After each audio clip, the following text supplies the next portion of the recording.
You're watching RockRemedy.com. Today I'm joined in the studio by Voyager One. Guys, going to be playing some songs for us here today. What do we get to have as a treat? Let's see, we're playing some stuff from our new record. 2 songs, Futures Obsolete and Ocean Gray.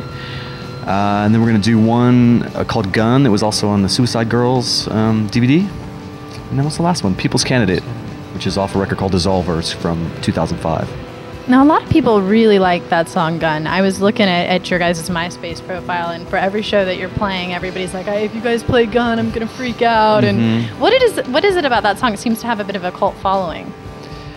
I think part of it is that when a lot of people first heard it, they saw it during the Suicide Girls DVD.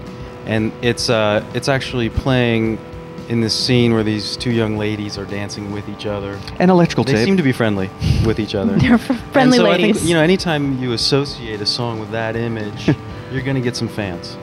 Which explains a lot of what you see on TV. What? Explains a lot of what you see on TV.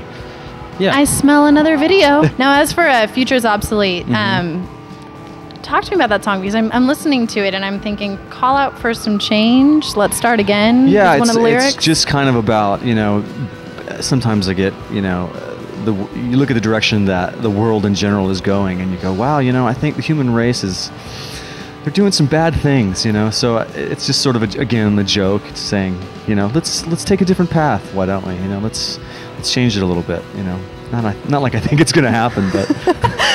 It's just kind of throwing it out there. It's just wishful thinking, I guess. Yeah, I guess so. Now, how do you guys, when you go down to write, what exactly inspires you? Do you find inspiration from other bands or like you said, a little bit of change, kind of a hope or? I think it's everywhere. You soak in stuff from, everyday situations in life and observations about life and, everything, people, and dreams and all kinds of stuff, just kind of filters through, your personality and out it comes, so. And then I wanted to talk to you guys too about your live show. I read that you guys don't always do the record exactly how it is. That you sort of like to play with it a bit. Is that like a premeditated thing? Like, do you talk about it like, hey, let's try this on this show, or is it literally organic? No, well, it's a lot of times, like, we talked a little bit about how we write and record a song in the studio.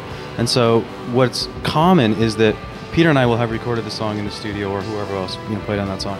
But then when we take it into the live situation and add these guys to it, the song has actually never been played live ever in its life. And so some things will work better live than they do on the record, and vice versa. And so we'll find that there's just ways we want to try it different. Like, if we could do it again, we would do it this way. And so we do it that way live. And also, we like to have a lot of energy in the live show. So, nothing bugs me more personally than going to see a band and just basically watching the record.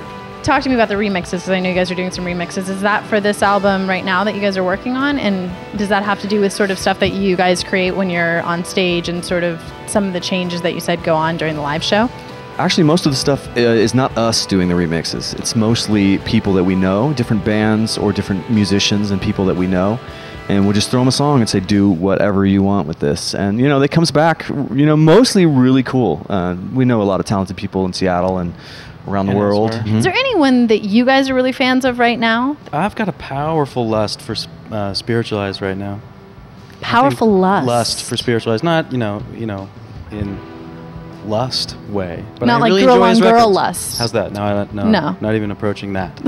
But I really like the new record, this new Spiritualized record, and we've been fans for a very long time. So it's nice to see him out of the hospital and making great records. Into the recording studio. Yeah. And to me, we just played with this really great band from Portland called the Pink Snowflakes that kind of have a early Pink Floyd thing going, and which are really cool. The record's really crazy, but they're a really cool band too. So I've been listening to their record recently. Anybody else? Got some? I don't know. We've done the new Ravenettes record. I like that record a lot. We'll talk a little bit more about the music when we come back on RockRemedy.com right here with Voyager One. Yeah.